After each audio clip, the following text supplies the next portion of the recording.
आणि हेडलाईन्स नंतर बुलेटिनच्या सुरुवातीला एक महत्त्वाची बातमी पुण्यातनं आहे।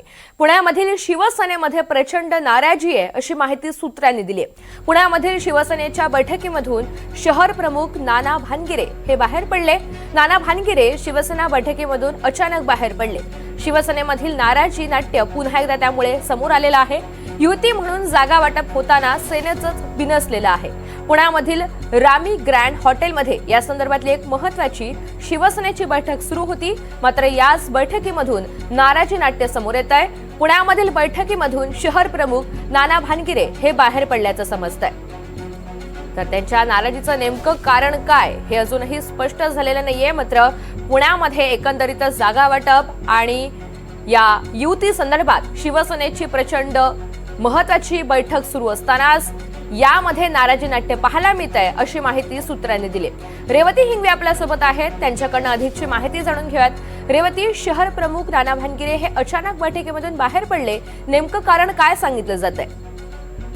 नक्कीच ऋतुजा, खरं तर आपल्याला माहितीये काल नीलम गोरे यांच्या घराच्या बाहेर काही नाराज असलेल्या शिवसेनेच्या कार्यकर्त्यांनी आंदोलन केलेलं होतं। कारण त्यांचा असा आरोप होता की कमर्शियलायझेशन झालेलं आहे आणि त्यामुळे त्यांनी ते आंदोलन केलेलं होतं। जे निष्ठावंत आहेत किंवा जे काम करणारे कार्यकर्ते आहेत त्यांना संधी न देता जे पैसे देऊन उमेदवारी घेत आहेत त्यांच्याकडे त्यांना खरं तर ही उमेदवारी देण्यात येते, मात्र जे काम करतात त्यांना देण्यात येत नाही अशी नाराजी व्यक्त केली। तर त्यासोबतच भाजपनी शिवसेने शिंदे गटाला युतीमध्ये केवळ फक्त 15 जागा दिलेल्या आहेत, त्याच्यावरनं देखील नाराजी नाट्य सुरू आहे। आता रामी ग्रँड या हॉटेलमध्ये बैठक सुरू आहे शिवसेना शिंदे गटाची। तर थोड्याच वेळात नीलम गोरे देखील पत्रकार परिषद घेणार आहेत।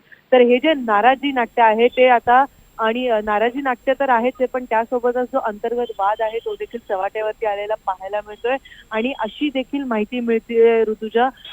खरं तर अजून त्याबद्दलची कुठलीही ऑफिशियल माहिती आलेली नाहीये, पण सूत्रांकडनं अशी माहिती मिळते की या सगळ्यामध्ये रवींद्र धंगेकरांचं देखील त्यांना तिकीट देण्यात येणार नाहीये। तर आता हे पाहणं महत्वाचं असणार आहे या बैठकीनंतर काय होतं आणि त्यासोबतच नीलम गोरे काय भूमिका मांडतात। अगदी धन्यवाद सविस्तर माहितीसाठी।